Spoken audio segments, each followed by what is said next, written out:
And after I watch a movie, I pretend like I'm in the same movie for the next like 72 hours. You know what I mean? You ever watch a movie and then you start acting like them throughout the fucking day? Like I pretend like I'll talk to like the fucking customer service representative like I'm in a fucking movie, dude. And I'm like screaming and yelling like that.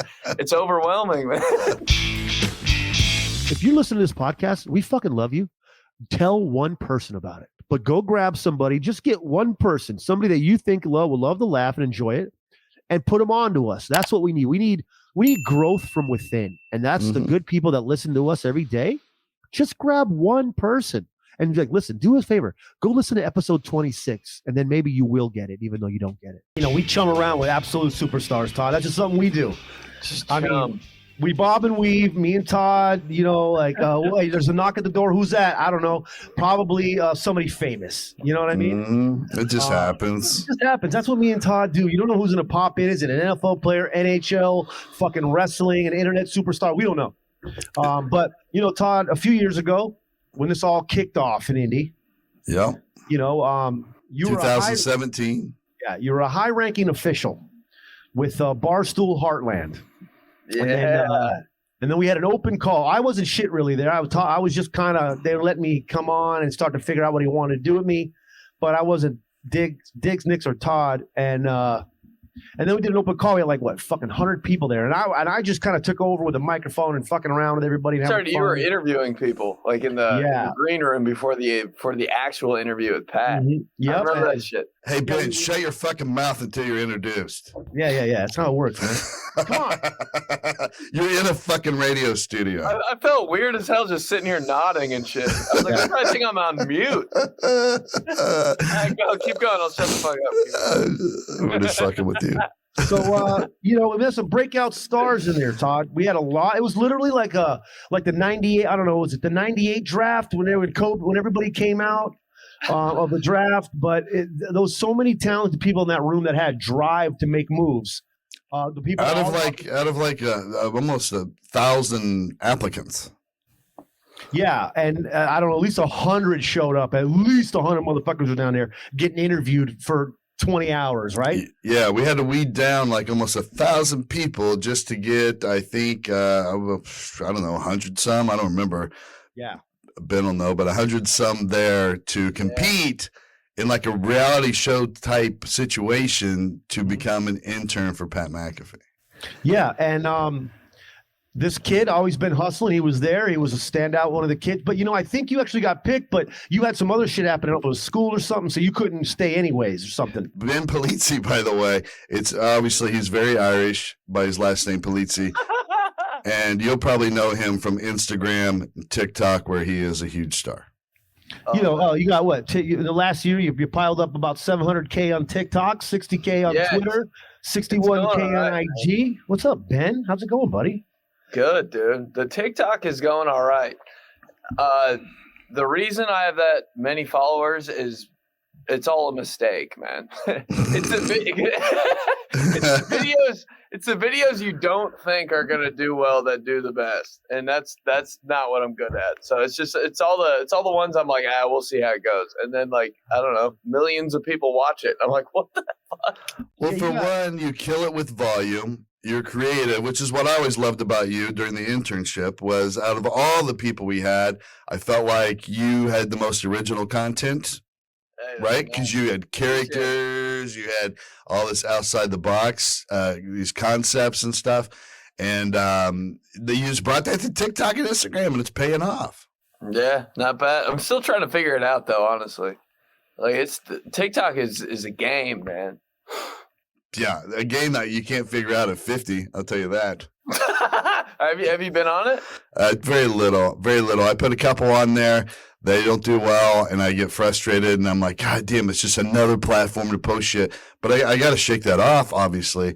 I get lazy on my Instagram now. Dude, I lose probably 150 followers a week because I'm not active enough to keep the algorithm hot so that I reach that max percentage of my people every time I put out. I think I think I looked at my last analytics. I reach out of, I don't know, the 29 point some thousand Instagram followers, I reach 7 people every post. Now, this is what we do on this podcast. It's a lot of times people, they call in and they email us and they say, you know, your guys' drive on social media to just constantly grow is what keeps me going. And the tips that you guys give me on how to grow, like Todd, that's why I keep moving. And that's one of my favorite things about having listeners. Yeah, I'm gonna tell you what, listeners. If you see I'm not active, and if you do like a slow motion track week to week to watch my followers go down, just take what I'm doing and then do the opposite of that. That's how you do Instagram. Todd, what kind of shit are you posting on TikTok? Are you dancing? Nothing. We ain't. But no, that's the thing. I've done a few, just stuff, something like I would do on Reels or whatever, and it just you know. There you go. Hey, listen, I want to talk to you about. I got a few things. I want to. Do you have a fat ass notebook? I mean, I watch your shit and I like, you know, I enjoy how you pick off that, you know, it's kind of like Curb Your Enthusiasm-ish where you're picking off things throughout the day that are just perfect. So is that what you're doing? You're thinking shit up and then you're just going at it and filming it all on your own?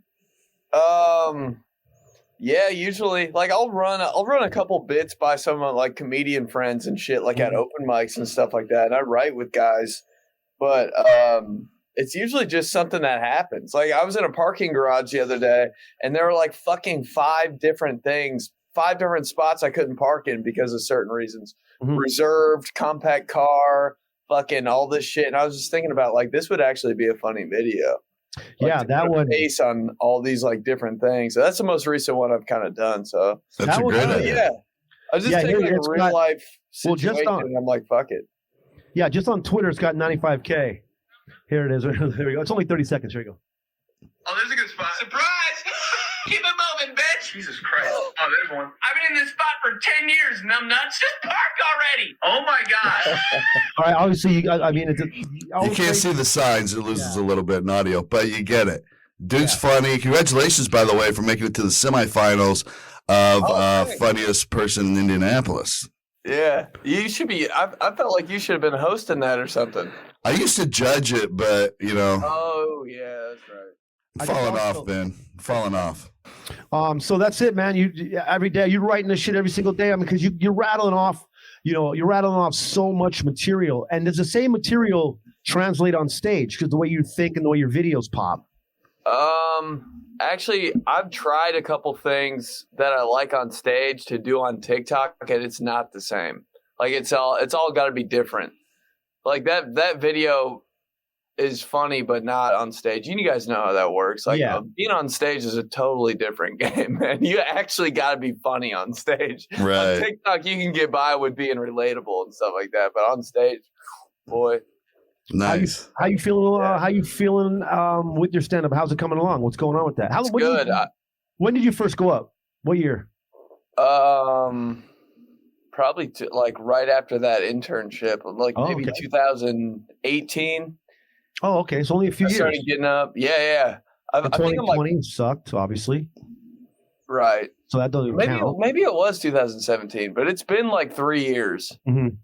But it's going all right. Like I think I can do like a solid 15, 20 now, honestly. I mean, I could go longer for sure, but I'm not proud of any of it, you know? Yeah. You have some filler in there? Yeah, it's shit that, I mean, you saw me a bunch, like, how many years ago? Like, I can take that old stuff and try to make it good, but it's just, you know how it goes. You always have less time than you think you have. Yeah, no, sure. You definitely. Now, are you busting any crowd work, or are you straight sticking to material right now? A little bit of both. I need to start really focusing on crowd work, but I can hit a little bit of crowd work in between every now and then. But I can't go up there for 10 minutes and just focus on the crowd. Well, you know, and also maybe Todd could agree because he also does crowd work. I don't think it's like I never focus on it. Like I do. I mean, sometimes it's half my 45 minutes. It'll be just me and the crowd. But I don't ever. Yeah. Maybe you should think about looking at it a little differently, or at least examine it to see if it works. But you don't ever think about it. Like you have your material. Right. And then if something pulls you in or something happens or something is going in that direction, then it opens up and it's there, then you go. But then the only thing you have to remember is, you know, you have to calculate in the moment, what bit am I taking out here if you're not headlining, what bit is leaving, and then where do I pick up? You know what I mean? Yeah, that's how it is for me, right, Todd? Is that similar to you? I think it's also a thing. I mean, hell, look how many freaking awesome comics are out there who will do 0% crowd work. They're just that's not their thing. They're not into it. So I don't think it's a tool you have to have. It's just it kind of is a personality thing. I think like Brian Regan will not speak to one person in the crowd. I guess he just never did. Mm-hmm. You know, and he's obviously one of the best. So, you know, it's all in who you are, I think. Yeah, of course. Because we have two different styles, Todd. So, you know, I think as early as he's in and really a couple of years strong, he's like, how old are you, bro? I'm 30. 30 years old. That's a really good age right now, bro. It sounds good. 30 sounds good. It sounds hot. You know what I mean? 30 sounds hot. It's a balance year. It's like, okay, you've had 10 years of training. It's like pre-med. Now it's like the 30s are like, all right, now I'm in the hospital. There's a strong chance I got to cut somebody open with a doctor. You know what I mean? Yeah, it's coming. Yeah, dude. Yeah. It's coming. I feel like 35 is the best age ever. Like 35 is the perfect age. Why? What happened when you're 35? Well, you're still young enough that you can do athletic shit that, you know, pretty much as well as you always could. But yet there's another level of wisdom that creeps in from 30 to 35 where you get just a touch of like old man knowledge base. Yeah, you know what dude. I mean? That you just fucking sprinkle it in there. Yeah. You get a little. So you still look good, you still play good, but yet you got the little bit of like, oh, this guy you know knows a little bit of shit too. Yeah. you know the secrets. Yeah, I think what happens is that your body and your mind and your experience kind of all really come together right then. Because you can't force it, right? You got to be an adult for 15 years, at least 5 in your 30s when you're kind of already, you know, you're an advanced level. That's why I think this still holds true today, and I'll take this. You know, I will fight this idea 1,000% to anybody that doesn't think it's true. But if this is 35 is the perfect age for a man, think how much even better Jesus would have been if he could have 2 more years. I know. They got him at 33, dude. Those 2 more years. He would have had that wisdom, dude. He's still great. Still great. He might not even be here. I'll tell you this much. He would have went to work on a Sunday. He would have probably worked a good 2-3 weeks straight with this kind of level of action. I'm just saying. He would have then maybe took a few days off. He wouldn't just fucking wrapped it up and you know, left the Middle East, nothing but fucking dirt and sand and a bunch of people all pissed off right now. Mm-hmm. I agree. Things could have been a lot different. Could have been. He makes it to 35 and gets a good year in as a 35-year-old. He tweaks the fucking access to the earth a little bit. We got fucking Malibu in Iraq. But he took the day off. Fuck that part. Yeah, he rested for how many fucking days, man? Yeah, we don't know. They don't really show his time card. You know, they just say, oh, he's gone. You know, we've discussed this before. That's why it's kind of familiar with us. But yo, man, but you're just chill. So what's going on? You got you're crushing it on every day. A fucking new idea comes off on another video. You got great stuff with Mantis. You got great stuff with fucking Joey Molinar, obviously another guy that came out of that class of fucking all-stars. Yeah, man. And Mantis too. Those are the guys I really run with. Liam, I don't know if you guys remember Liam Pinero. Yep. Dude, he's killing it on TikTok too right now. He's oh my God, man. I put out like a couple videos a week that I like feel good about. Liam probably puts out fucking 4 videos a day that are all heaters, and they're perfect too. They're quick. Oh yeah, he's good. What's his TikTok? I would like to follow. It's just I kind of always forget how to spell his last name, but it's just Liam Liam Pinero Pinero. There he is. Great. Look at that, 320K, dude. He's putting in work, man. Oh yeah, fucking Liam, bro. You know, I just love seeing it. I love seeing it. You know what?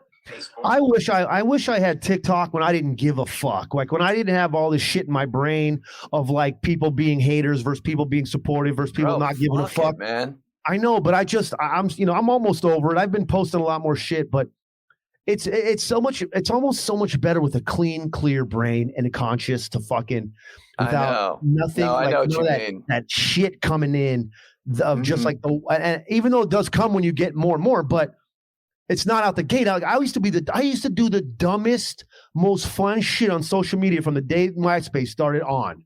And that's the stuff that pops, man. When you don't give a fuck, like a video of me saying like, "Let's get fucked up," oh, let's get fucked up. Like a video like that, bro, will be so much better than like a video with a bunch of jokes in it that we think is funny. Just the dumb shit is the stuff that works. Yeah, I gotta get back to that too. That face though, that fucking Johnson face, bro. That's the shit. That shit crushes, bro. Dude, I don't know what that was, but me and Joey used to work at this radio station right here, Emmis, and people would just be like that all the time. Like, you know how people are in the office, and we used to make fun of it. And I don't know how that came to be, but we were actually trying to do a whole different video.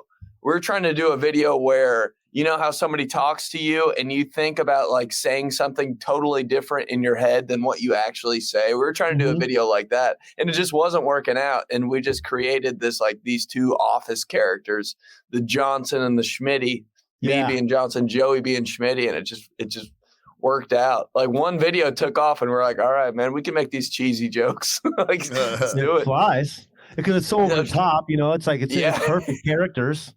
And it's just the perfect corny jokes, you know what I mean? It's all about drinking, and it's just shit. Fuck, everybody's down with it. It seems like. I mean, and then there's this handful of people that are like, "This is not funny." It's like we know it's not funny, man. Like it's really not funny. It's just over the top. But you know what is? You know what's not funny? When you go from 100 to a fucking million, 700,000 followers. So that hate always going to be there. You know what I mean? But. When you have numbers pop like that, and every single one of your fucking videos gets 3,000 likes, 2,000 likes, I mean, that's what I that really sticks out. Because when I was getting hate at Barstool, but before the major hate, I didn't care because I was getting a ton of views and likes and shit. But I was like, I don't give a fuck, bro. I got 1,500 likes on that episode. What kind of hate were you getting? Barstool. If they right away, you either hate. They'll start hating for a while. Then some people come over to you and like you, but then they hate you. People that like you at first, sometimes they'll move to hating you. And then it's always moving around. But then when the Chef Donnie shit happened, that's when I started really getting the hate from the fucking younger people. But, what was the Chef Donnie shit? We just fucking had an argument on air. And then I look like an asshole because I told him to earn it. In which, hey, you got to earn shit, man.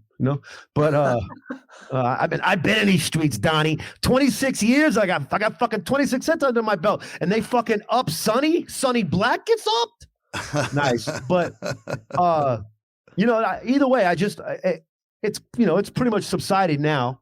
It's not really a thing. It's been 2 years, but you always gonna get the hate no matter what. That's what everybody says, right? Everybody says, no matter what you do. Like Ice-T posted the other day, no matter what I did, half people hate it, half people love it, and that's that.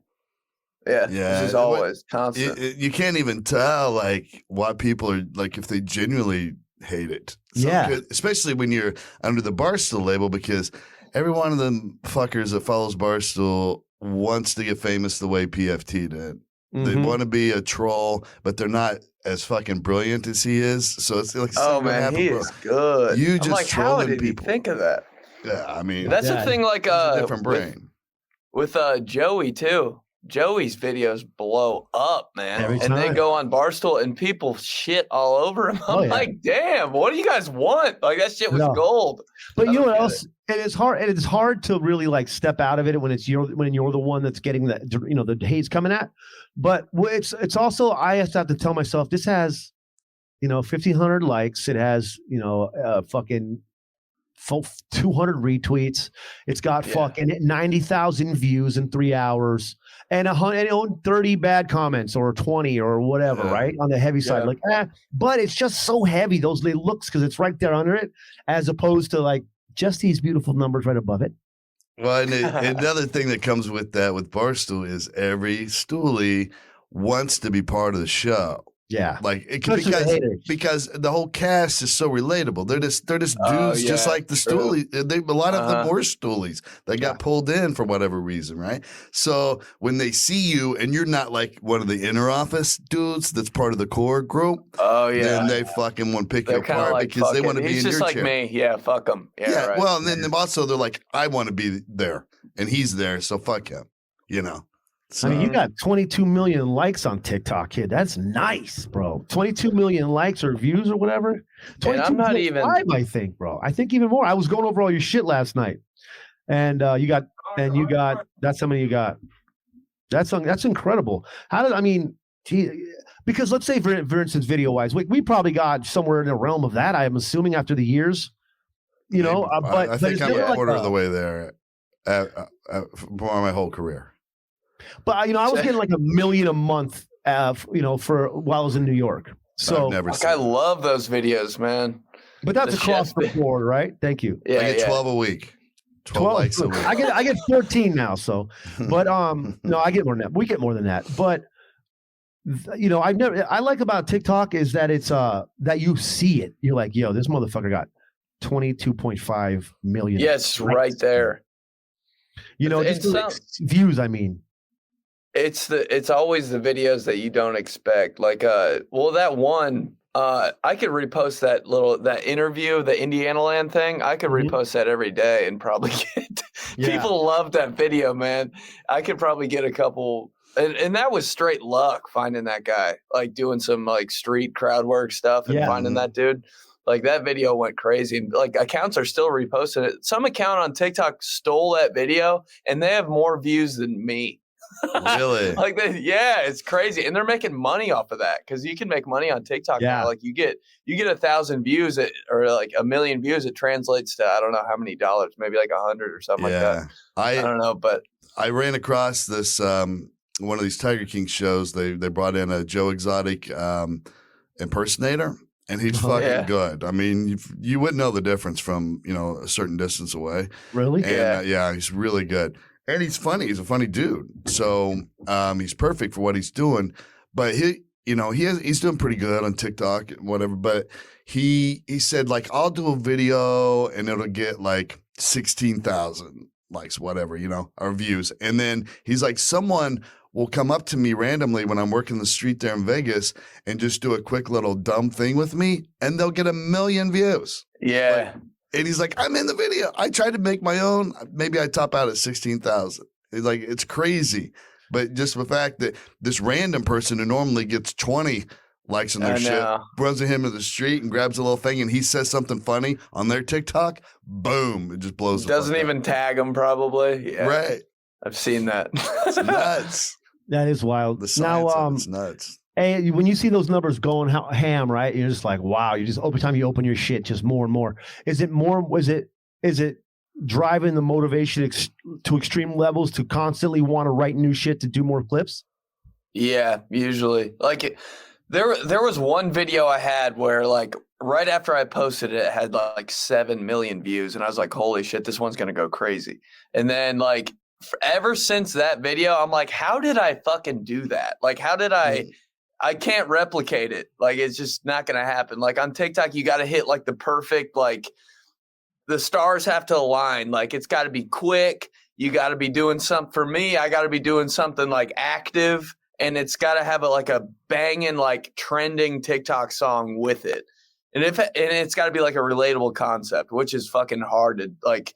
I can usually get 2 out of 4 things like in that like alignment, but I don't know. It's just tough to like replicate what the hell. It was like a video about like filling up like an ice cube tray or something. Yeah, I remember that one. I did.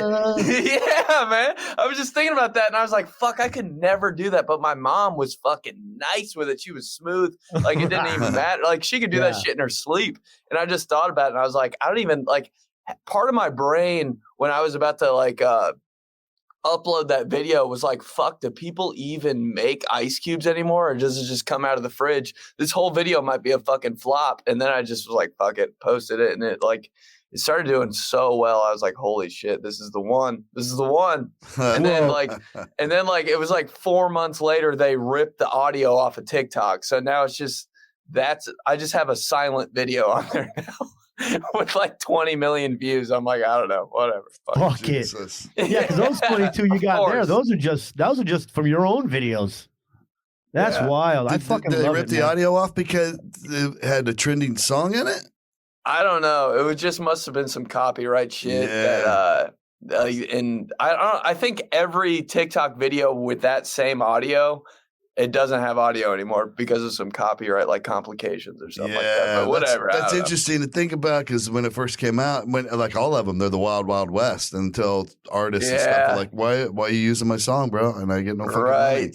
I always wondered that with TikTok, how they allow all the music to pop in. And then, like, I was like, because I thought you pop for that shit. But what do I know? Obviously, I don't know shit. I got 300 followers on TikTok, so I don't really know how they do it either, man. Because I'll fucking I'll rip a song right off of like YouTube or something. My friends should be saying this, and then I'll put it in my video. And sometimes it works, sometimes it doesn't. So I don't know. I don't know how they do it. Wow. So what else is going on in your life, man? Yeah, outside of TikTok. Nothing. That's all I fucking think about. Stand up. Social media. I work a little bit. I work as a bartender at the Eagle downtown. Oh, nice! You guys gotta come through, man. Great food, dude. Oh my god. Yo, you work in that main bar right there in the middle? Sometimes Saturday mornings, I'm in that main bar, but I'm still trying to learn how to bartend. Did you guys ever do that shit? 15 years, kid. Head up, bro. Are you serious? Just got to make what the biggest key is just like scanning them, but not being affected by them going like this. Right? Yeah. But because the head down, motherfucker, you got to be head up, ready. You got to know your counts. You got to like not like sketchy, but just like glances and shit, so you know who's sketchy. Yeah, like don't be fucking, you know. Here's my move. I don't do the finger thing, like excuse me or whatever. I just stand there perfectly still like a statue, but I never break eye contact. And it seems to work. I don't know if it's like creeping them out or what. I want that guy to stop fucking. Get this guy a drink so he gets the fuck out of here. Yeah. Get out of my eyes, bro. Get out of my eyes. Here. What do you mean? Like after a bartending shift, I'm like, damn, I'm just tired of people fucking looking at me. Holy shit. Because it's 4 hours of people just trying to fucking get your attention. Yeah. I'm like, Jesus. Well, that's why you see like there's like this fine line of like arrogance and also being like cool, but knowing like that people have to get it, because sometimes like bars I've worked at, you're like bartenders act like they're fucking, you got The Rock back there with fucking Daniel Cormier, like the most amazing humans in the world. I'm like, buddy, it's a sushi spot and it's busy and you make good money, but calm the fuck down. I see what car you drove when you got here, guy. Yeah, bro. I saw you like, you're not a fucking superstar, bro.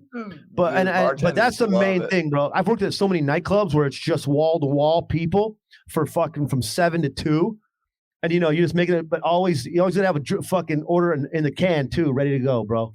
Yo, what's up, go? What up, man? Hey, $12.50, buddy. Yep. Go ahead, man.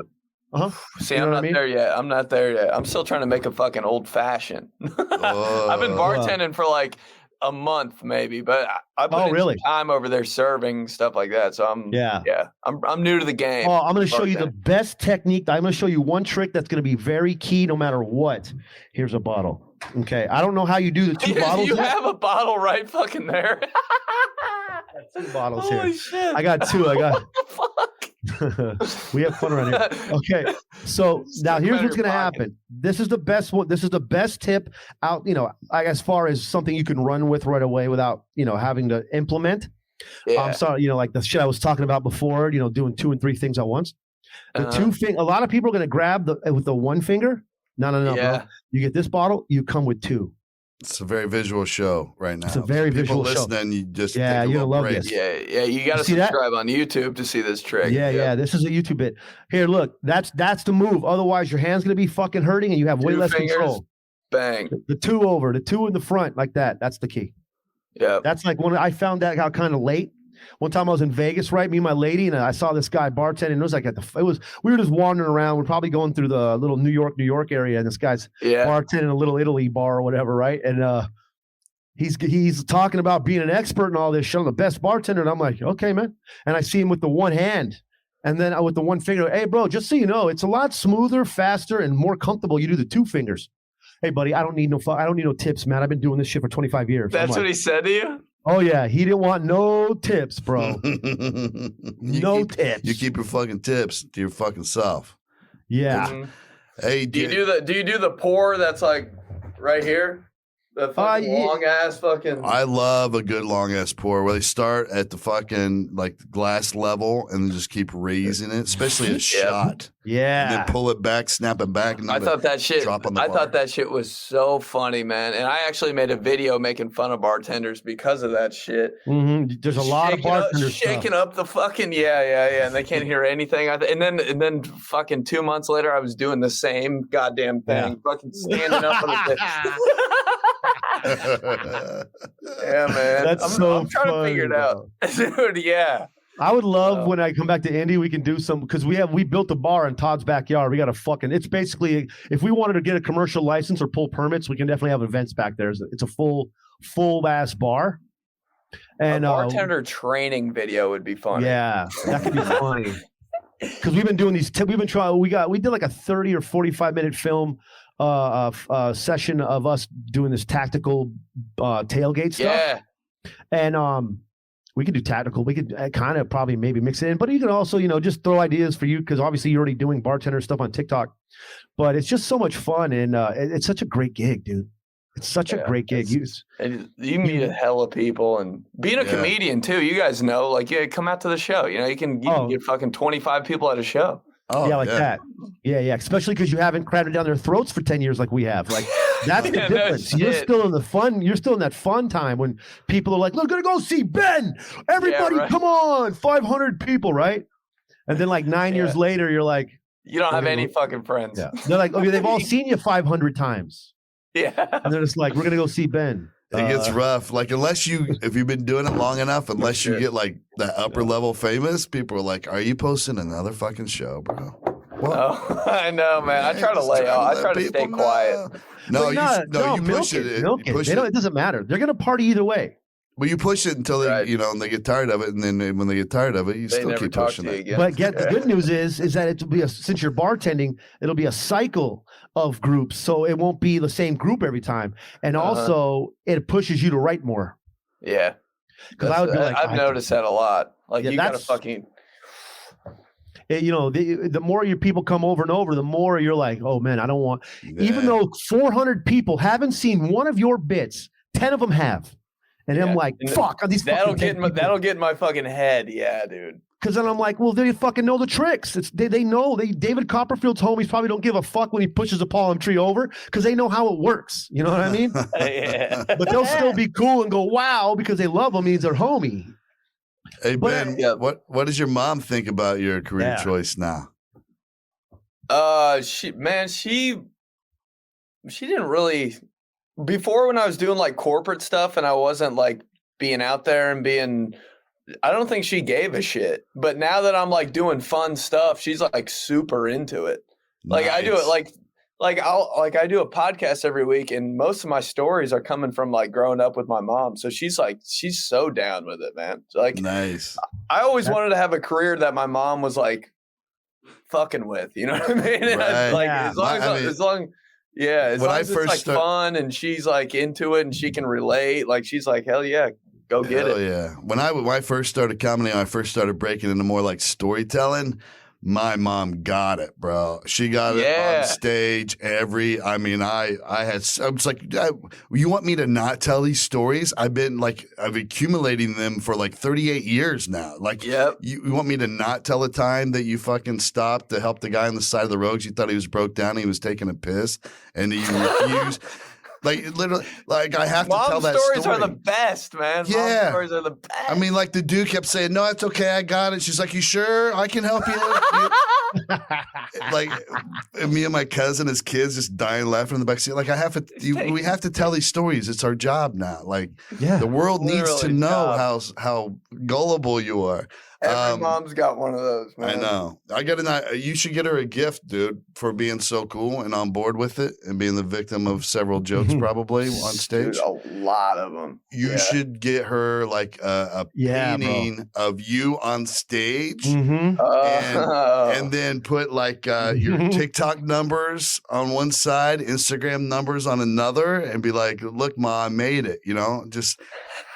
All you got to do, bro. It's a good idea. Painting. Like how, though? What do you mean, Todd? I'm saying if you take a photo, like your favorite photo of you on stage, right? And then you get on Over or some kind of graphics app, whatever. You're a graphic artist guy. And you put in these other things on there, like your TikTok numbers, whatever. And then you send that new image off to paintyourlife.com, you can have like an industry leading artist paint that for your mom and send it to her as a gift. Send it right to her. Dude, I'm telling you, it is so easy. Todd, I had a photographer come over and I did the pose, the thinking man pose, with the nuts hanging out. Holy shit, I'm doing that right now. And exactly. I did that. And then I sent it in to paintyourlife.com, and my lady was so happy because I'm a thinker and she loves that about me. And that's why she was so pumped to have an actual painting from an industry leading artist of myself as the thinking man, Todd. And that's a big deal. You know what I mean? It's a user-friendly platform that lets you order a custom-made, hand-painted portrait in less than 5 minutes, Ben. That's wild, huh? I'm doing it. It's super wild. Listen, I'm making my username right now. Oh, you should. Yeah, This is what I'm. If I worked like store security, I would take all the surveillance still photos I could of shoplifters, and I would send them as a series to Paint Your Life. And then I would take those paintings and then I would sell them online as a series just called Shoplifters. Yeah. I mean, brought to you by paintyourlife.com. The possibilities are endless. Listen, you get a professional hand-painted portrait created from any photo at a truly affordable price. You get to choose from a team of world-class, and I mean world-class artists, not just like in your local region class, world-class, and work with them until every detail is perfect. We're talking birthdays here. We're talking anniversaries. We're talking bar mitzvahs. Come on. We're talking, Just for the hell of it, Yeah, just for the hell of it. Just the old just for the hell of it. Dude, that's the best gift, man, when they don't know it's coming. Oh, birthday, man. Christmas, it's expected. Just send them a painting whenever. It's going to blow their mind. And Ben, you're probably thinking, I commission a painting like this. It's probably going to take, 2-3 years maybe to get this thing back? Right. Yeah. No, we're talking 3 weeks. You get it in about 3 weeks. That's how quick and easy this process is. You send a picture, and then they paint it, and it makes the perfect gift for anyone in your life. It's meaningful, it's personal, and it's something that they can cherish forever. And I was blown away. Like my picture, you could see the detail in my lazy eye, Todd. And I was like, who is this? Van Gogh got a goddamn job at this website? And I was blown away. The quality was just second to none. And I'm going to be honest with you guys. Right now, I'm going to be honest. We got a little special offer for you. Uh-oh. If you text the word guns, GUNS, text the word guns to 64,000, that's all you got to do. And guess what? Boom. You're going to get hooked up. That's all they're going to do, Todd. Oh, yeah. At paintyourlife.com, there is absolutely no risk. If you don't love the final painting, your money is refunded, guaranteed. And right now, this limited time offer gets you 20% off your painting. That's right. We said it. 20% off and free shipping. What? Shit, that's free shipping, guys. To get this offer, free shipping got me, bro. Text the word guns, GUNS, to 64000. That's guns to 64,000. Text guns to 64,000. Pay your life. Celebrate the moments that matter the most. And guys, terms apply. Available at paintyourlife.com/terms. Boom. I mean, come on, guys. That's Listen, important question here. All right, Ben? Yeah. You've probably played this game before. Fuck, marry, kill. But we played a little different here, right? All right. So how we play it is I'm going to give you two names. And out of those two names, you got to pick which one of those persons you would fuck, then marry, then kill. Ready? Okay. Go. LeBron James, Michael Jordan. Don't you have 3 people? No, that's how we play it. 2 names. You only pick one. And that one person, you're going to fuck that person, then you're going to marry that person, and then you're going to kill that person. Oh, okay. You just explained all that, but I was thrown off. I think I'm gonna fuck, marry, and kill LeBron. I love that. I think it'd just be a lot easier, honestly. Michael Jordan's way too competitive for me. You know what I mean? Like just to be able to fuck Michael Jordan would be a whole nother fucking ball game, man. Like I'd have to be pulling out all the tricks, and then to marry Michael Jordan, bro. Like, he's not going for that shit. No. I think LeBron would be like, yeah, I'm down. Like, But we can LeBron's work got it a out. bigger heart. You know what I mean? He's going to be like, I think so too. He's a warmer guy. And then to kill Michael Jordan, he's going to know. You know what I mean? He's gonna always on the defensive. Right. Yeah. He was defensive player of the year a few different times last year. Exactly. He was on the all defensive team probably 10 years of his Jesus career. Christ. He's going to see your move before you see it. That's what I'm saying. And I think LeBron, like, they're just as good, but I just think Michael Jordan is the king of fucking instincts. And I think LeBron James, I don't know, it might be a tiny bit fucking easier I think fuck, so. marry and kill LeBron James. I think Not to mention LeBron was getting schooled by goddamn Bugs Bunny this weekend. That's what I'm saying, man. Like, that movie's getting murdered right now. Well, by the way, it really? It's a kid movie. It's a kid movie. It's not. That's what people are saying.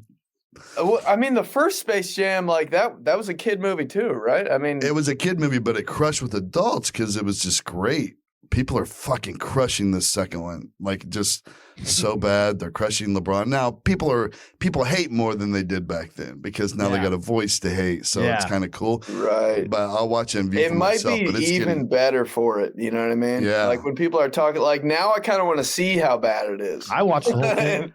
I did spend 15 minutes though trying to find somebody who was going to give an opposite opinion, and I couldn't find one online. Everybody thinks it's trash. I watched the trailer and I almost fucking cried. I was like, I can't wait to see this shit. But I say that about every movie. I'm like, I can't wait to see this movie. I never fucking see it. Really? I've seen 5 movies in my whole life, man. What? You're not a big movie watcher? All the Rockies. Oh, That's it. dude. I mean, Mick might be the greatest old guy character in a movie ever. Yeah. I don't think you can touch the character of Mick. 70-year-old for sure. Yes. Post 70.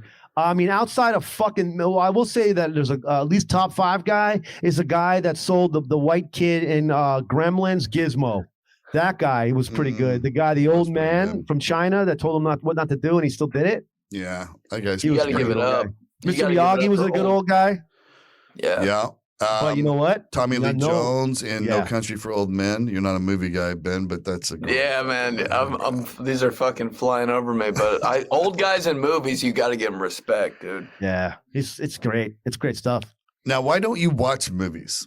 Yeah. Why, if you had to pinpoint one reason why you don't, like, is it an attention span thing or? I think so. It's just it's like overwhelming to me. I'm like, and sometimes like. And after I watch a movie, I pretend like I'm in the same movie for the next like 72 hours. You know what I mean? You ever watch a movie and then you start acting like them throughout the fucking day? Like I pretend like I'll talk to like the fucking customer service representative like I'm in a fucking movie, dude. And I'm like screaming and yelling like that. It's overwhelming, man. That's pretty hilarious. Dude, I swear to God. Like you should watch Saving Private Ryan. Yeah. Fucking who knows? But I swear, man, like if I watch like a Marvel movie, I'll walk out into the parking lot of the movie theater and I'll be jumping on cars and shit. Like I swear to God. Doing the superhero landing the whole time. I will jump on every car in that parking lot. Who created the superhero landing, by the way? Think about the guy that works for the Marvel franchise, or maybe he just worked in the, maybe he was just fucking a key grip or something on set during the first movie, and he was like first superhero movie ever, and he was just like, listen, I know I'm only a key grip, I'm just 23, I'm just in here just getting started, but I just think you just landing like a normal person, little contradicted to being a superhero. What if you did this, boom, and it just caught on for every movie after that? And Superman made it commercial. Mm-hmm. Oh yeah, I think Superman, because he's the guy flying and coming in hot with down with the knee. You got to have a good Achilles heel on that too. You can't really have, because the way you have to land with the foot, the way it bends. Yeah, you got to make you can't a fist. You can't tear that ACL when you land. Yeah. Imagine Superman like landing just like a normal guy, though. You know what I mean? It just wouldn't be. Listen, he used to when I was a kid, and it was sad. Like the old. Like when I was a little kid and there was the black and white Superman series. Now I'm seeing it on rerun, but it would play. Like you only had 4 channels. You watch, I'm like, fucking Superman? Yeah. So he would just fucking, of course, he's just on wires. It's so bad, back then. He would just land and like walk around. Just peacefully land. And I'm like, bro, your fucking cape's not even moving. He would just fucking step on the ground like that. There's not even any wind on you. Like, how bad is this? Nobody thought to put a fan or something to blow your cape a little bit while you're flying? Just for those at home, everybody knows Ben's actually playing these out right now and doing this on video. He's working out his Superman attempts here on how to land other ways. I take it back. I actually did see a movie the other day. Actually, I saw Black Widow. Somebody bought me tickets. My girlfriend bought me tickets, and I was like, I'm going. And they actually make fun of that landing the whole movie. Like, it's like running joke throughout the movie. They make fun of the superhero landing. We're on the gold here. There's a next TikTok video for you. You do alternative superhero landings. It's been done, bro. Wow. Like, I swear to God, it's been so much shit's already been done. We can come up with something. We can come up with something. You know what? You missed this era of comedy, Ben, because your age, but there was an era there where, and I'm sure this happened to the generation before on some level or whatever, but there was an era where you couldn't write a fucking joke. If it wasn't a story from your life, you couldn't write any kind of observational joke or whatever and take it to stage without fucking 4 people in the crowd going, The Simpsons already did that. Like, dude, everything was on The Simpsons. I always thought about that. Like, I grew up and I was thinking about, like, I want to do stand-up comedy, but I always thought about, like, how do I know if somebody else already thought of that joke that I'm thinking about? Like, I thought there was, like, a database that comedians went to that was, like, you type in, like, fucking being in a car and all the being in the car jokes would come up. Like, I thought that was a thing. Well, the Simpsons writers, all, like, comedians themselves, fucking guarantee you went fucking joke shopping every fucking night at the Comedy Store and Laugh Factory and everywhere else, and just fucking with a notepad and pen and wrote down fucking joke premises, because there was no way, dude. They're cranking out the level they did, and there was like no ground not covered. It was so frustrating. I'm like, I'm just a casual watcher of the fucking Simpsons, bro. I didn't steal that. I had this Harlem Globetrotters bit about, totally when I was doing made up comedy, that my dad was like a degenerate gambler. Like, he was so bad that, he bet on the Generals to beat the Globetrotters. And I'm like, the whole game, I'm a little kid and we're in the crowd and he's getting upset because they're not winning. He's yelling out shit like, he's traveling. The ball has a fucking string on it. The Generals, bro. That's such a funny ass team. They suck. Oh, yeah. But I love that bit so much, and people were like, "Oh, The Simpsons already did that," and I'm like, "Fuck." God, I had I happened with Curb Your Enthusiasm once where I had a bit about, what are we doing taking Viagra and Cialis and we're 80? Like, why do I want to? Then I want to hit fucking 3-4 home runs now, man. Like, let me bite off a half of Cialis and put in some real work here. Who wants to hit one home run? Let's hit 3, kid. Yeah. Like, I don't need it when I'm fucking going to have a heart attack. I want it fucking now, dude. It doesn't make sense. And then someone goes, they did that on Curb Your Enthusiasm. Well, you know what you do? You just got to do it, bro. And then, you write with your level of where you are in the game. And you can't really think about that now if someone brings it up to your attention, you go and say, and because it'll happen. I had bits where someone's like, well, what's his name? The guy that died, that was a pro. Everybody thinks he's Alex Jones now. That he faked his death and he's Alex Jones. Anyway, fuck, I can't remember that. But anyways, I had this bit, this guy come out and goes, man, it was about being in New Orleans and I was drunk as fuck walking outside the club and I thought I was, I was getting pulled over, but I thought I was at the club. All I see is the flashing lights and I hear the guy being like, get your hands up in the air. Get your hands up in the air, right? Dude, I'm fucking dancing, bro. I fucking turn around. It's a cop on a horse, bro. And everybody put your hands up. No, the cop, I go like this, get your hands up in the air, get your hands up in the air. That's how I see the line. And so I was just like, some kid told me this and he kind of ruined it for me. I'm like, man, I used to love that bit. And I kept on doing it for a while because I was like, I never fucking saw that anybody do that bit. I wrote that bit. Fuck off. Right. And your shit's probably way different than that other dude, but it's just like the same idea. Yeah. That sucks. But, that's just the kind of things that happen along the way. I've had bits, my sandwich bit, someone said it was like very similar to Bill Burr bit. And I was like, I never fucking heard it. And then a year later, I see this special comes out because someone who worked with him told me that there was a thing. and he had it, but it was only because of the diagonal cut. And I was like, man, I could have did the bit. Right. Which isn't like, he doesn't copyright that. Yeah. I mean, that's a, Yeah. you know. And that's the bit that made Pat love my shit. And then we started working together. That sandwich bit. Damn. You got your money's worth out of it. Good shit. That fucking joke worked. That joke worked real well. I'll tell you that. That was worth a lot. 4 years of career on that motherfucker. What's your dream, Ben? Like, where you want to see this go? Like, you're a funny dude. You're fucking probably the greatest looking comedian. That's the male comedian that's ever been in Indianapolis. Shut the fuck up. So but what I'm saying is you fit a mold. You know what I mean? Like, you're animated. You can do improv stuff. You got a good brain for creating original content. You fucking, you can do stand up. You got all the tools, everything you need to take this to that next higher level. So would you want it to go? God, if I could, man, I want to sell out some theaters, see where I can go, get a couple specials going down the road. I'd love to be in some movies. That's even though I don't watch movies, I'd love to be in some. I've seen 5 movies, but I want to be in fucking 3 or 4 more. That's hilarious. It's like saying you want to be gay, but you've never fucked a dude. Yeah, I don't know if that flies, but I had to get a gay joke in. It's mandatory every episode. Yeah, quota. I had to hit that. I think that'd be awesome, man. Yeah. How do you feel? How do you obviously? Because like I work, I've met some, and I'm gonna do some work this week with some guys that have a lot of TikTok followers, and they're really monetizing the fuck out of that shit with sponsor stuff. Are you getting hounded hard to do like get product placement, getting paid off? The TikTok Creator Fund is actually that's worth it because you get some views and you make some money just through TikTok. Mm-hmm. Actually, that's funny. You brought up my mom. You're like, is your mom digging what you're doing right now? My mom actually called me on Mother's Day and she was like, hey, you can make a lot of money doing what you're doing. You need to work way harder on TikTok. I was like, I don't think I'd ever think my mom would say some shit like that to me, but I was like, all right, bet, damn.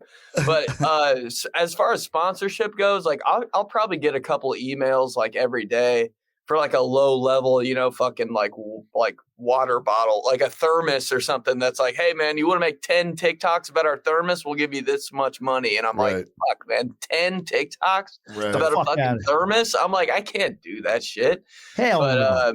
I mean, if something good comes along the way, like I've like done, like Bud Light has sent me some shit before. If they wanted to do like a TikTok promotion thing, I'd probably be down with that. But it just depends on what it is, honestly. But yeah, it's definitely something I'm interested in. That's badass, bro. Yeah, I just see some other guys just getting hammered with stuff, and I'm like, it has to be happening. Like they have to be just patrolling the guys that are just crushing it. So your email box is gonna be busting up. Yeah, but at the level I'm at right now, it's all shit I've never heard of in my entire life. So I'm like, I don't know if I take a chance on that one, Yeah, no shit. That's about right. So, hey, you said you did a set last night. How'd it go? All new shit, man. Nice. It's open mic, right? That's what you got to do. Right. It's like a 3-minute open mic. I was like, fuck it, I'm gonna try this, and that, see where it goes. And it's like TikTok, man. It's always the shit you don't think's gonna work. Always like ends up working out on stage, and you're like, all right, fuck, I'll keep it in my back pocket. But it does. Yeah. Can I tell you? It was a reckless little set. Oh, good. Can I tell you how much I miss my first 3 years of comedy, maybe first 4. How'd it go, man? Like, what were you like before you got on stage? Because I feel like I gotta pace around. I gotta find a place outside to go and run my shit in my head because I think of all my good stuff like down to the wire, like right before I get on stage. That's when I get like decent ideas. Yeah. So are you recording? Are you audio recording at least? Yeah. Oh, great. That's the most important thing. Really? Yeah. When I was doing it, I was a big prepare guy. So I was prepared before I got there. Like my first 4 years of comedy, I had a plan when I went up there. I very seldom deviated from the plan because, short sets, open mic. Yeah, I get it. Yeah. Until I started like really doing longer MC sets and definitely like starting to get a shorter feature spot, like where they give you that 20-minute feature spot or whatever. Yeah, nice. I didn't really ever start to deviate from. I had the set from A to Z, brother, and I knew I would hit it along the way. And I would get so neurotic that like I wouldn't allow myself to skip a joke. Like that's when you become a pro, right? Like when you know something's hitting over here, there's no reason to take them over there, even though that's what you normally do next. Yeah. Fucking roll with what's working and hit everything that's on that theme. I want to do that too, but I get so fucking like I get so bored with my own shit sometimes. I'm like, I got to go off the fucking trail a little bit here, and then see, I don't know. Sometimes I get like in my head about that kind of stuff. But you're right, that 20-minute feature spot, bang, bang, bang. Yeah. Also, when you have these bits that you're getting tired of, don't think about new jokes. Start writing off of those jokes. That's like my biggest closer is Sugarfoot. Like I have two closers. One of them is Sugarfoot. Oh, yeah, I remember Sugarfoot. And that started as a tweet, and I just kept, it's like a bubble, right? You're like, okay, here's the bit. Well, I got it, and then you just keep adding to the bit, and it gets fatter. And now it's like a 5 or I don't know. I think it could be sometimes when I really stretching it out, it can be 7 minutes or whatever, right? I think that's great advice. I think that's exactly how you become. Well, I would say it's exactly. In my opinion, the quickest and best way to become a strong feature is to go from one of the best MCs around to strong feature is to take all your shit that works the best and expand it out. So because when you're bouncing around 4 nights a week doing 6-minute sets, your shit's got to be short, or it's just I'm going to go up here and tell one bit. Yeah. And not, it doesn't work well to just go up there and do one bit a lot. So I never, yeah. So if you take like your highlights and like Shaun said, and you build them out, so now that 40-second bit, it becomes a minute and a half, and then you keep adding to it. Now it's 3 minutes, and then eventually it's like 4-ish. Yeah. And then you string 5 of those together for a 20-minute set, and then for bits. And now it's only 4 bits. Yeah, and then because now like today's comedy palette, or at least for the past several years, it's all storytelling. It's all longer form, right? So that's how you take like that traditional old joke style writing and performance and turn it into what looks like now long form. Yeah, we need to sit down and write, man. I need to get. That'd be great. We got to get you over to our bar, dude. I'm telling you, we got to get you over to Todd's bar. Bro. Come over to the bar. Let's write, because I tell you this, dude. I am at a stage where I can't write. Why?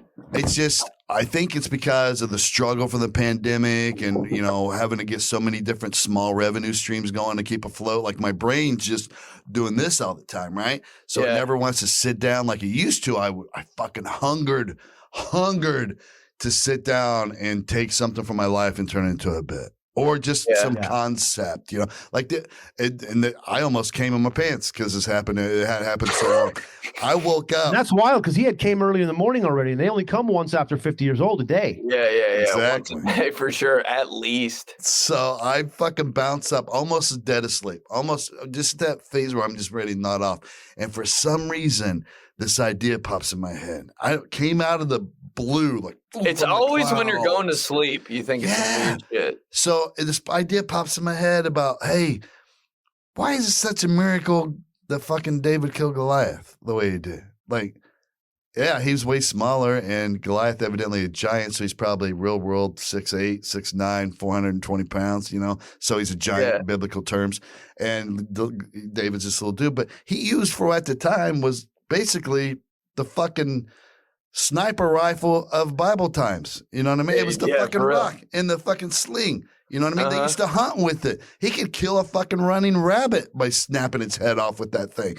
And, it's a miracle because the fucking giant, can't handle a high velocity fucking round to the fucking skull. You know what I mean? Like it's not, and I'm like, I got to write this concept down and flesh this out. And that hadn't happened to me since probably the second month into the pandemic.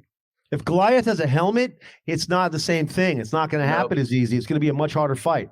So again, at this point, he's only lucky because of the fucking the slow advancements in in tactical technology. Fucking, bro. And Goliath didn't come prepared. He came with he came with 3 weapons, Goliath did. A fucking sword, a spear, and which he wasn't good at. He had an 85 and to a javelin. 75 to 80% hit rate. That's low. Yeah, he had a javelin, bro. That was his long distance weapon, was a fucking javelin. Like, I can't fucking step aside to outstep a fucking javelin. I see it. It has arch to it. It's going to be coming. You know what I mean? It's you. That's only good for crowds, bro. When there's a horde of warriors coming, you throw it and they can't get out of the way because they're shoulder to shoulder. Then throw your javelin. You fucking this dude weighs 135 pounds. He's spry. He's quick on his feet. He's out of the way. But then Goliath's over here with basically a Browning 50 cal sniper rifle. It's the equivalent in today's terms, and whack, and fucking right through your brain. Not a miracle, bro. The motherfucker drank the whole day before. He was hungover as shit. He shows up not even looking for a fight. This little dude is about to have the fight of his life, and he doesn't. I don't know, man. I was drinking all day yesterday. I don't even have a helmet. I'm hanging out. My lady's pissed off. Like, I'm not even having a good day. I just don't understand why they made such a big deal out of it. Like, if I fucking if I'm against the Rock and they square us off from that far away, and then I break out a fucking rifle and curl the sling around my arm and get it steady, and I scope in and splatter his brain on the fucking battlefield, people are gonna be like, of course you won. You had a fucking sniper rifle. David had a sniper rifle. So some things in the Bible, fine. That one, a little far off, man. Not a miracle. Yeah. If I and again, look, that's the writing sesh right there. There we go. Todd had the beginning part, and we just started writing bubbles off of it. And that's it. All of I see. That's how we fucking do it. That's what I got to get back. But it's got to be the right vibe of dudes. Like, I get really good energy from you because you're just like this young, hungry dude, and you're so positive, And I could sit around with you guys at Todd's back bar all and day, notebooks man. and just fucking write shit and film stuff and have fun. That's next time we're there, we got to come together and do it. Because I want to do some cop stuff where the 3 of us can be like on TikTok doing raids and shit, right? Like fake raids. And when you come in, you can like have people. Then we're like, we make a different character of ourselves or whatever with a filter. And we're the people inside getting busted, because Todd's so good. But then we have all the tactical gear and it'll look cool. You know what I mean? Like that's no, that'll roll on TikTok. I wrote about, I'd say last night while we watched this movie, and I was just like, I couldn't stop. And I had to tell my lady, because she didn't want me to we don't be on the phone and shit while we're, while we're watching movies. But I was like, I smoked this weed that's been making me kind of like think a little bit out the box. But only when I'm watching shit, I can pick it off, right? Yeah. And I wrote at least 10 to 15 of scenes from a base of police, activity and I'm like, oh my God, this is because everything was so cliche. You know what I mean? Mm-hmm. In this movie, and it was like beautifully cliche. Where I was like, these motherfuckers just wrote down exactly how they do every other movie, and I was just writing it all down. And my girl she's like, oh, okay, you can do it now, because my brain was just rattling, and I'm like, oh my God, they're doing the old it was that movie. Triple Threat or Triple something. It's got a bunch of famous dudes in it, and they go fucking have to come together, and they got to go do a job in Mexico. It's Ben Affleck's in it. Yeah. And it was like the classic drinking at an empty bar, taking shots, telling a story, the classic main guy, he needs to lay out the explanation properly. Okay, here's what we're going to do. Yeah. There's like every single part of this movie was exactly a written script of a template of how these movies go. When a group of guys comes back together, the main guy doesn't want to do it. I don't know, and then they get the crew together. Yeah. Mm-hmm. Like, there's a writing template, I think, for those kind of movies that sits around Hollywood, and all they did was like took that template and said, okay, let's bring in every fucking famous guy that's hot right now, and then add Ben Affleck, who used to be hot, and then fucking boom, and then bang, millions of dollars. Yeah. and then he has to give them that threat after the weapons cache, after they link up at the weapons cache and they go over their plan with their gear, and then he's like, if someone isn't 100% with this plan. Okay, if something goes 1% wrong, we walk. Okay, because I'll tell you right now, if we're doing this shit in America, I'd court-martial you. There has to be a threat also. I don't know. It's just stupid, but I'm just getting all excited writing with you guys. Yeah, I can't wait, man. Back in the day, Ben, we had this here in Indy, and I miss these days. But when we had the old Morty's comedy joint, even in the new one, we had these writing workshops every fucking, I think, Tuesdays. Tuesday. No, every Wednesday before the open mic. Yep. I've never been to one that's actually worked. They're always awkward. It's not the right mix of people. I'm just think about what you got. These were so great, dude. I mean, because you know why they were? Open mics. Because the pros came. The pros came to the writing workshops back then. BT would be there. Like this is before I became a pro. When I would go there, I mean, Michael Malone was around there. He would stop in. DJ Dangler, like fucking all the top people in the city would show up and fucking help you craft jokes. Like they weren't necessarily. Sometimes they give you tags and lines or whatever. Yeah, but they also would explain why. Hey, the way you're trying to do that right now.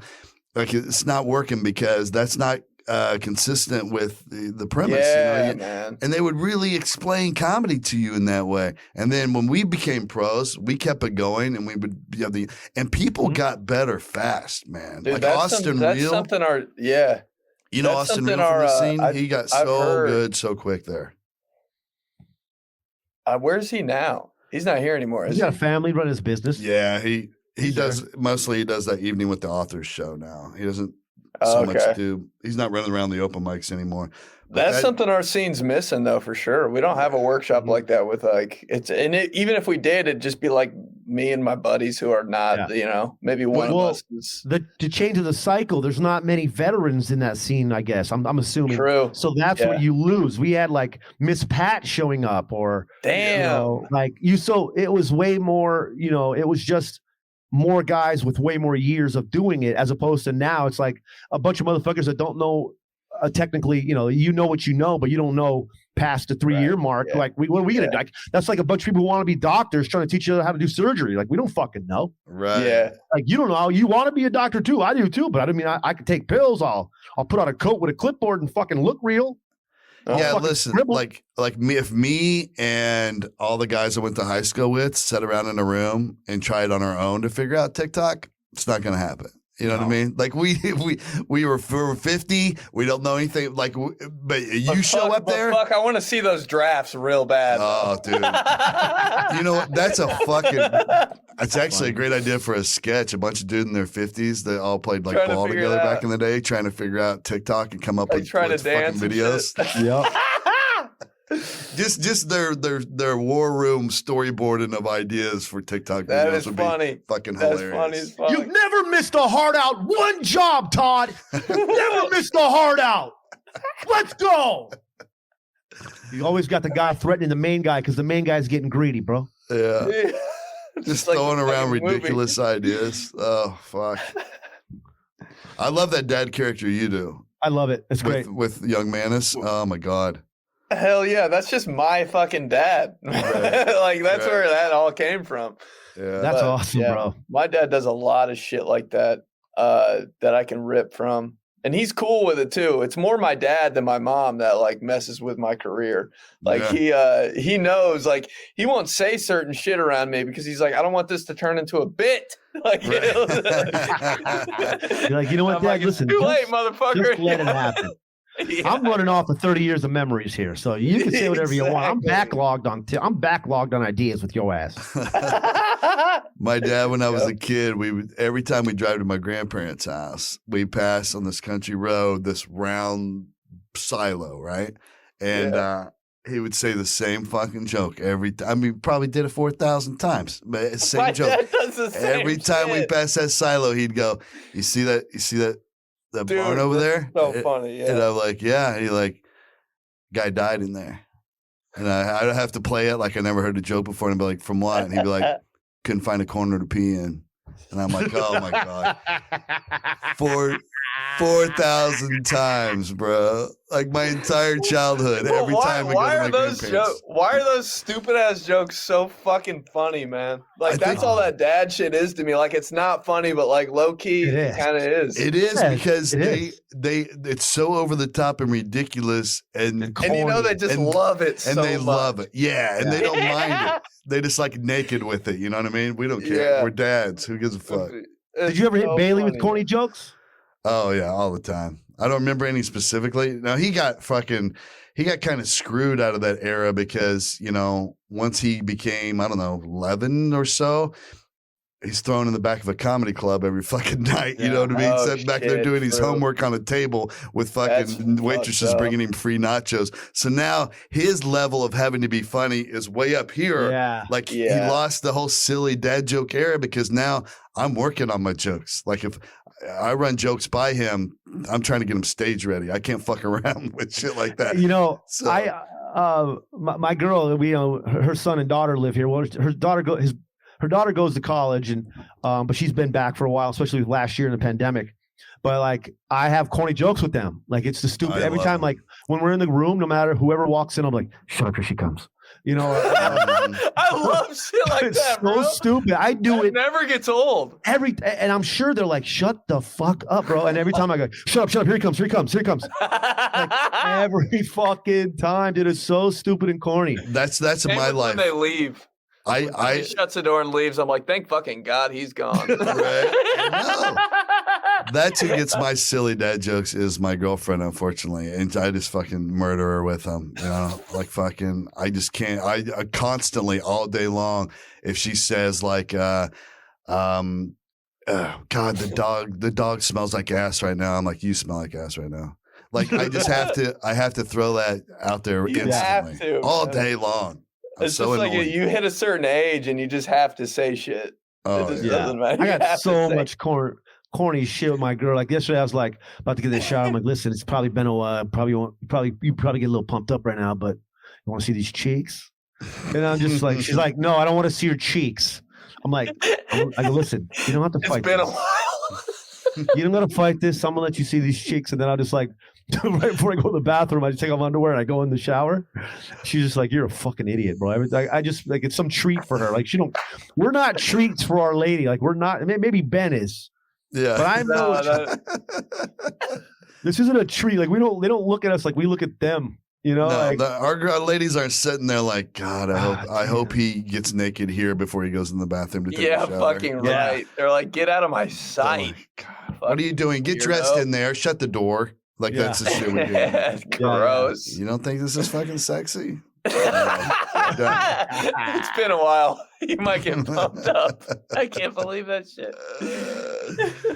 Brother, this has been great, man. Thanks for hanging out. We'll have to have you back for sure. Dude, please. You guys got to come on my shit. Come on. Yeah. Let me know when you guys are available. We'll do it downtown on YouTube and all that bullshit. Live. I'm only Wait. Are you in where are you? Are you in Indianapolis? Todd is. I'm in New Jersey. Sean's in New Jersey. Oh shit. Mm-hmm. Yeah. That's why we didn't do it at the house. Yeah, I was thinking about that. I was like, why the fuck are we doing this? But whenever you guys are in town. We probably got some shit coming up. Probably gonna do some stuff. We're gonna invite you over. Come hang out with us. We'll do some dumb shit. Get some creative juices flowing, and we just want you to keep crushing it. We're extremely fucking pumped for you and what you got going on. And we just wish you continued success, my man, and keep pushing because it doesn't end. There is no end to this Ever. game. It just gets harder, but fuck it. We're in it. Or easier, or it becomes a lot of stuff. But no matter what, it's just who you are. And you're crushing it, and we're fucking pumped, man. Thanks for coming on the podcast. Hell yeah. I appreciate it. I'm proud of you guys, too. Thanks. Thanks for helping me out along the way. Yeah, we'll throw your obviously for the 900,000 people that already follow you, we'll have to tell them your shit, but we'll put your shit in the show notes. Go ahead and let them know here, too, audibly. Where is everybody going to find you? At Benedict Polizzi, BENEDICT POLIZZI. Nice. On Instagram, TikTok, Cameo, Twitter, all that. YouTube, starting to get that going. But yeah, follow me. I appreciate it. Nice. Keep killing it, man. Very proud of you. And let's hang out soon. Thanks, man. Let's do it.